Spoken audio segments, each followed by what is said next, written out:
prokurori Dritan Prençi, i njëjti prokuror që vijon të amnistoj përgjegjësit kryesor për inseneratorin e Tiranës, si Edi Rama dhe Erion Veliaj, vendos mos fillimin e këtij procedimi penal.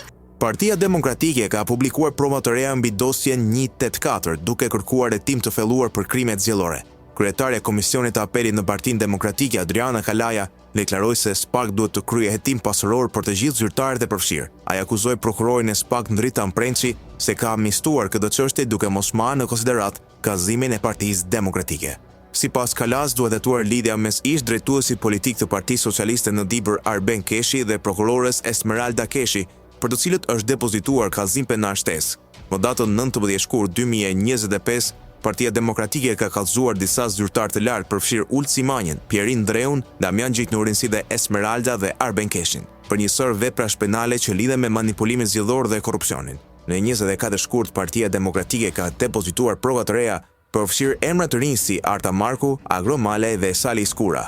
Sipas vendimit të 17 marsit 2025, Prençi vendosi mos fillimin e procedimit penal, pa dhënë argumente të qarta për këtë vendim. Kalaja thekson se Esmeralda Keshi është promovuar në postët e larta për shkak të ndikimit të saj në dosjen 184 dhe akuzon SPAK për mbrojtje të implikuarve.